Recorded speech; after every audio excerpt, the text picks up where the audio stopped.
ಮಣಿಪುರ ಕಳೆದೆರಡು ವರ್ಷದ ಹಿಂದೆ ಹೊತ್ತಿ ಉರಿದ ರಾಜ್ಯ. ಮಹಿಳೆ ಮಕ್ಕಳು ಅಂತಾನು ನೋಡದೆ ಹಿಂಸಾಚಾರ ನಡೆಸಲಾಗಿತ್ತು. ಈ ಸಂಘರ್ಷಕ್ಕೆ ಸಿಎಂ ರಾಜೀನಾಮೆ ನೀಡಿದ್ದಾರೆ. ಇದೀಗ ಮಣಿಪುರದಲ್ಲಿ ರಾಷ್ಟ್ರಪತಿ ಆಡಳಿತ ಜಾರಿಯಾಗಿದೆ. ಈ ಕುರಿತ ರಿಪೋರ್ಟ್ ಇಲ್ಲಿದೆ ನೋಡಿ.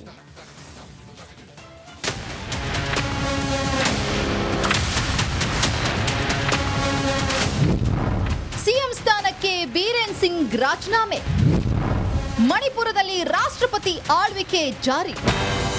ಮಣಿಪುರ ಅಂದಾಕ್ಷಣ ನೆನಪಾಗುವುದು 2 ವರ್ಷಗಳ ಹಿಂದಿನ ಹಿಂಸಾಚಾರ, ಕ್ರೌರ್ಯ, ಅಮಾನವೀಯ ಘಟನೆ. ಇವೆಲ್ಲದರಿಂದ ಬೇಸತ್ತಿದ್ದ ಬೀರೇನ್ ಸಿಂಗ್ 2 ದಿನಗಳ ಹಿಂದಷ್ಟೇ ಮುಖ್ಯಮಂತ್ರಿ ಸ್ಥಾನಕ್ಕೆ ರಾಜೀನಾಮೆ ಸಲ್ಲಿಸಿದ್ರು. ಬಳಿಕ ಮುಂದಿನ ಸಿಎಂ ಯಾರು ಅನ್ನೋ ಕುತೂಹಲ ಮೂಡಿತ್ತು. ಆದ್ರೀಗ ರಾಷ್ಟ್ರಪತಿ ಆಡಳಿತ ಜಾರಿಯಾಗಿದೆ. ಬೀರೇನ್ ಸಿಂಗ್ ರಾಜೀನಾಮೆ ನೀಡಿ 3 ದಿನವಾದ್ರೂ ಬಿಜೆಪಿ ಬೇರೆ ಮುಖ್ಯಮಂತ್ರಿಯನ್ನ ನೇಮಿಸಿರಲಿಲ್ಲ. ಹೀಗಾಗಿ ಇದೀಗ ಮಣಿಪಾಲ್ನಲ್ಲಿ ರಾಷ್ಟ್ರಪತಿ ಆಳ್ವಿಕೆ ಜಾರಿಯಾಗಿದೆ.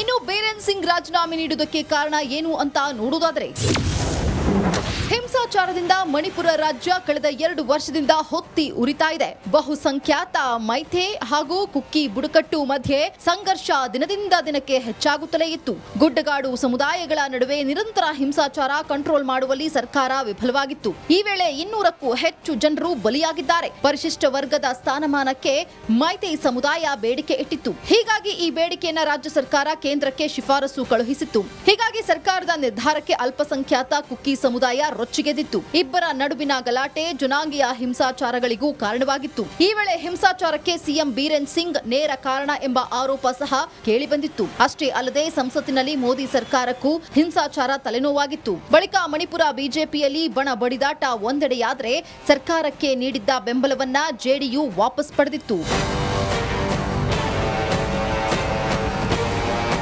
ಮಣಿಪುರದಲ್ಲಿ ರಾಷ್ಟ್ರಪತಿ ಆಡಳಿತ ಜಾರಿಯಾಗಿದ್ದು, ಬಿಜೆಪಿ ಯಾರನ್ನ ನೂತನ ಸಿಎಂ ಆಗಿ ನೇಮಿಸುತ್ತೆ ಅನ್ನೋದು ಸದ್ಯದ ಕುತೂಹಲ. News desk, republic Kannada. Manipur ಕಳೆದೆರಡು ವರ್ಷದ ಹಿಂದೆ ಹೊತ್ತಿ ಉರಿದ ರಾಜ್ಯ. ಮಹಿಳೆ ಮಕ್ಕಳು ಅಂತಾನು ನೋಡದೆ ಹಿಂಸಾಚಾರ ನಡೆಸಲಾಗಿತ್ತು. ಈ ಸಂಘರ್ಷಕ್ಕೆ ಸಿಎಂ ರಾಜೀನಾಮೆ ನೀಡಿದ್ದಾರೆ. ಇದೀಗ ಮಣಿಪುರದಲ್ಲಿ ರಾಷ್ಟ್ರಪತಿ ಆಡಳಿತ ಜಾರಿಯಾಗಿದೆ. ಈ ಕುರಿತ ರಿಪೋರ್ಟ್ ಇಲ್ಲಿದೆ ನೋಡಿ.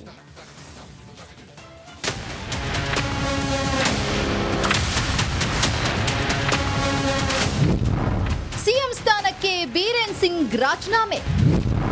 ಮಣಿಪುರದಲ್ಲಿ ರಾಷ್ಟ್ರಪತಿ ಆಳ್ವಿಕೆ ಜಾರಿ. ಮಣಿಪುರ ಅಂದಾಕ್ಷಣ ನೆನಪಾಗುವುದು 2 ವರ್ಷಗಳ ಹಿಂದಿನ ಹಿಂಸಾಚಾರ, ಕ್ರೌರ್ಯ, ಅಮಾನವೀಯ ಘಟನೆ. ಇವೆಲ್ಲದರಿಂದ ಬೇಸತ್ತಿದ್ದ ಬೀರೇನ್ ಸಿಂಗ್ 2 ದಿನಗಳ ಹಿಂದಷ್ಟೇ ಮುಖ್ಯಮಂತ್ರಿ ಸ್ಥಾನಕ್ಕೆ ರಾಜೀನಾಮೆ ಸಲ್ಲಿಸಿದ್ರು. ಬಳಿಕ ಮುಂದಿನ ಸಿಎಂ ಯಾರು ಅನ್ನೋ ಕುತೂಹಲ ಮೂಡಿತ್ತು. ಆದ್ರೀಗ ರಾಷ್ಟ್ರಪತಿ ಆಡಳಿತ ಜಾರಿಯಾಗಿದೆ. ಬೀರೇನ್ ಸಿಂಗ್ ರಾಜೀನಾಮೆ ನೀಡಿ 3 ದಿನವಾದ್ರೂ ಬಿಜೆಪಿ ಬೇರೆ ಮುಖ್ಯಮಂತ್ರಿಯನ್ನ ನೇಮಿಸಿರಲಿಲ್ಲ. ಹೀಗಾಗಿ ಇದೀಗ ಮಣಿಪಾಲ್ನಲ್ಲಿ ರಾಷ್ಟ್ರಪತಿ ಆಳ್ವಿಕೆ ಜಾರಿಯಾಗಿದೆ.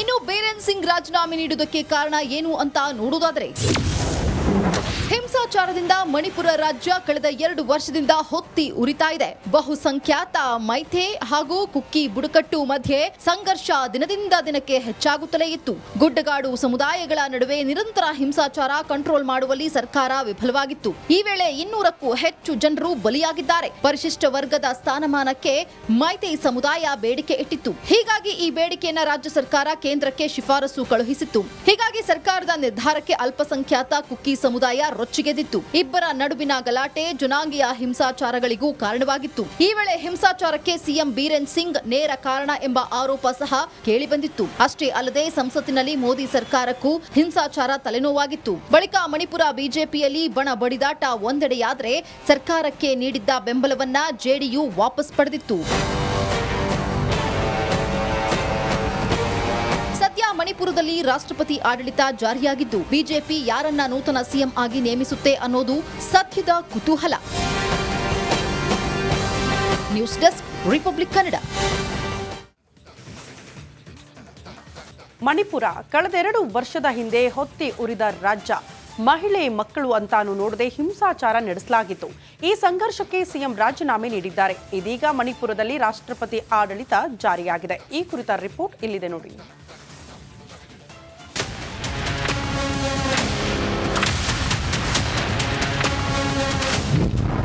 ಸಿಎಂ ಸ್ಥಾನಕ್ಕೆ ಬೀರೇನ್ ಸಿಂಗ್ ರಾಜೀನಾಮೆ.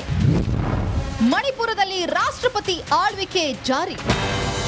ಮಣಿಪುರ ಅಂದಾಕ್ಷಣ ನೆನಪಾಗುವುದು 2 ವರ್ಷಗಳ ಹಿಂದಿನ ಹಿಂಸಾಚಾರ, ಕ್ರೌರ್ಯ, ಅಮಾನವೀಯ ಘಟನೆ. ಇವೆಲ್ಲದರಿಂದ ಬೇಸತ್ತಿದ್ದ ಬೀರೇನ್ ಸಿಂಗ್ 2 ದಿನಗಳ ಹಿಂದಷ್ಟೇ ಮುಖ್ಯಮಂತ್ರಿ ಸ್ಥಾನಕ್ಕೆ ರಾಜೀನಾಮೆ ಸಲ್ಲಿಸಿದ್ರು. ಬಳಿಕ ಮುಂದಿನ ಸಿಎಂ ಯಾರು ಅನ್ನೋ ಕುತೂಹಲ ಮೂಡಿತ್ತು. ಆದ್ರೀಗ ರಾಷ್ಟ್ರಪತಿ ಆಡಳಿತ ಜಾರಿಯಾಗಿದೆ. ಬೀರೇನ್ ಸಿಂಗ್ ರಾಜೀನಾಮೆ ನೀಡಿ 3 ದಿನವಾದ್ರೂ ಬಿಜೆಪಿ ಬೇರೆ ಮುಖ್ಯಮಂತ್ರಿಯನ್ನ ನೇಮಿಸಿರಲಿಲ್ಲ. ಹೀಗಾಗಿ ಇದೀಗ ಮಣಿಪಾಲ್ನಲ್ಲಿ ರಾಷ್ಟ್ರಪತಿ ಆಳ್ವಿಕೆ ಜಾರಿಯಾಗಿದೆ.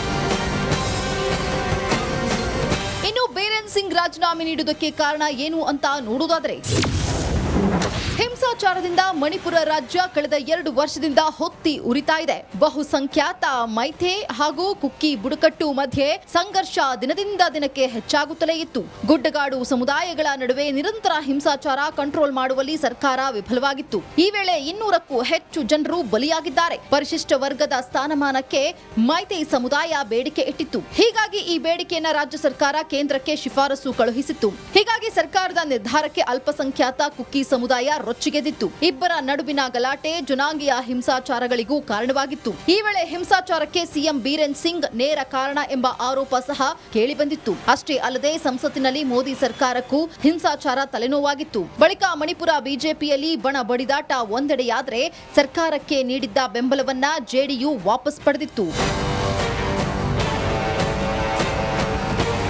ಸದ್ಯ ಮಣಿಪುರದಲ್ಲಿ ರಾಷ್ಟ್ರಪತಿ ಆಡಳಿತ ಜಾರಿಯಾಗಿದ್ದು ಬಿಜೆಪಿ ಯಾರನ್ನ ನೂತನ ಸಿಎಂ ಆಗಿ ನೇಮಿಸುತ್ತೆ ಅನ್ನೋದು ಸದ್ಯದ ಕುತೂಹಲ.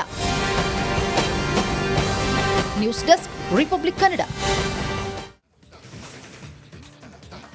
ಮಣಿಪುರ ಕಳೆದ 2 ವರ್ಷದ ಹಿಂದೆ ಹೊತ್ತಿ ಉರಿದ ರಾಜ್ಯ. ಮಹಿಳೆ ಮಕ್ಕಳು ಅಂತಾನು ನೋಡದೆ ಹಿಂಸಾಚಾರ ನಡೆಸಲಾಗಿತ್ತು.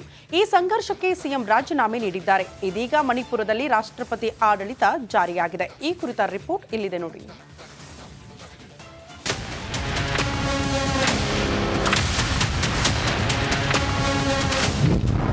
ಸಿಎಂ ಸ್ಥಾನಕ್ಕೆ ಬೀರೇನ್ ಸಿಂಗ್ ರಾಜೀನಾಮೆ.